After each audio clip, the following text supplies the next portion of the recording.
that really true? You know, it could be, but you're right. But some people, believe me, and some stupid people are also. I mean, you know, yes, the two no, don't exactly. come It's just that, but you wouldn't tend to think, that's a good point, but I wouldn't tend to think of stupid people as necessary. Well, some are, yeah, you're right. What are some of the other enemies of practical wisdom? Real enemies that you see. Let me give you one more, and I'll end it. Just the last thing I'm going to say, and then Philippe's going to talk. We'll meet again.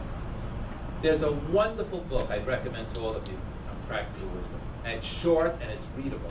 It's called The Hedgehog and the Fox. Oh, it's great. Book that. Oh, thank you. It's Book that had a great. I read it when I was very young, and it had a great influence on me. Oh. Isaiah Berlin. Yeah. The Hedgehog and the Fox. The Hedgehog and the Fox.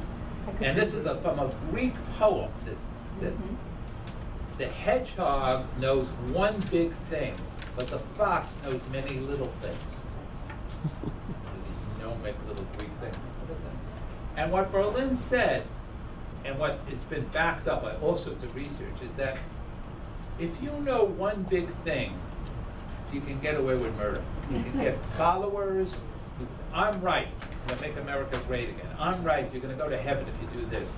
You have a solid, strong message, and you hammer it home, and that's the only thing you know. But you have such self-confidence, or you can deliver it in such a way that you get followers. If you're a fox and say, well, I don't know, it could be this, it could be that, or gee, we should maybe do a little research on this, or I'm just not sure. You're probably right, but you don't get followers. It's a very, so Berlin divides up all sorts of, for example, Shakespeare was the ultimate fox.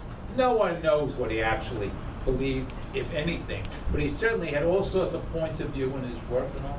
James Joyce was a fox, but Dante was a hedgehog. We don't believe in Christian. Again, we're not making any judgments here. Some artists are, some aren't, and some politicians are. But you can't, in the short run, the hedgehogs win, because they have a story. They can tell a quick story well. The Great Society, Make America Great Again, the New Deal, the Fair Deal. You have to have a little quick story. If you're a fox and you run for office as a fox, or try to convince people, you're never going to get followers. You say, gee, I know 17 things, and I'll tell you what they are. I mean, it just doesn't work well. That's right. But you may be right in the long run. You probably are. And he said that's the great dilemma of our times, that, you know, you can get a Hitler, you can get all sorts of people there. They have one big message.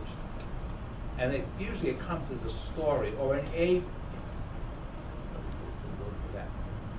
They tell their story, if you do A, B will occur. It's A to B sort of thing.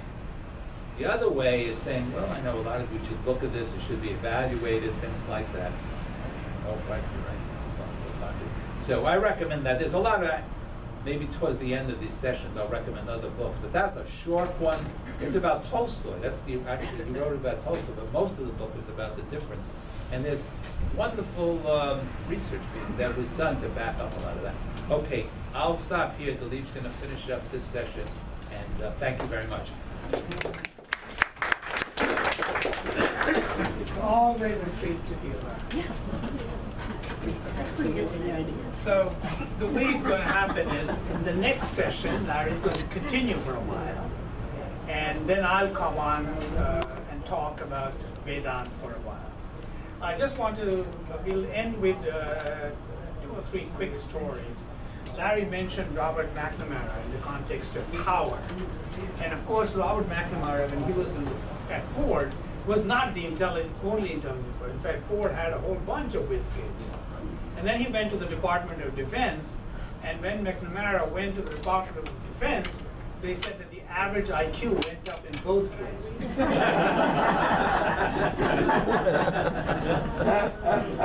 Sandra Day Connor faced a power group because she was the only woman in the Supreme Court. There's this story that she is with a whole bunch of people at a restaurant.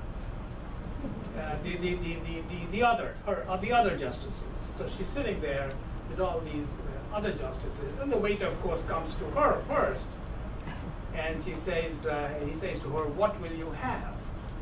And she says, "I'll have the fish." And the waiter says, "What about the vegetables?" She says, "They'll have the same."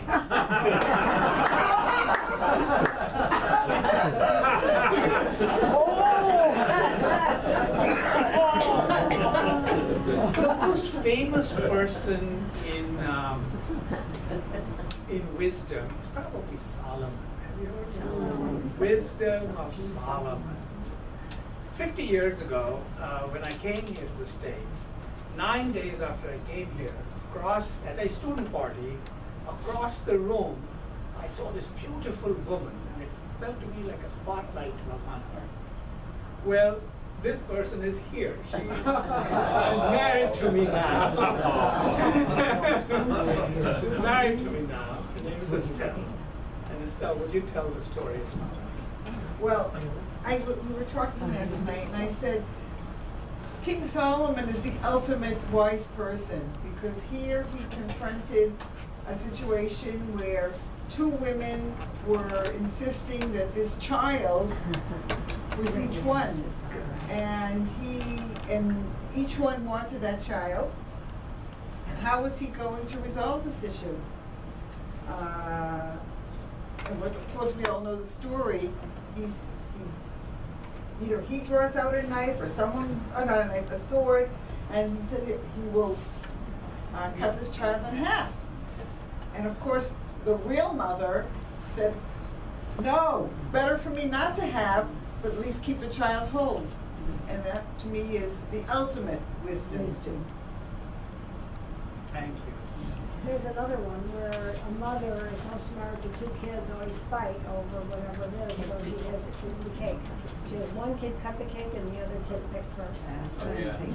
That's huge, and that actually became that's a big part of something called game theory, which is a big chunk of social science, as we say. It started out as a little story, but it became a very important part of a certain type of analysis for game theory in economics and sociology.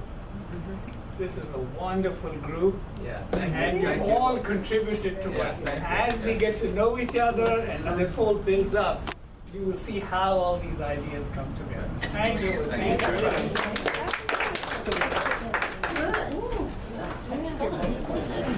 You got it.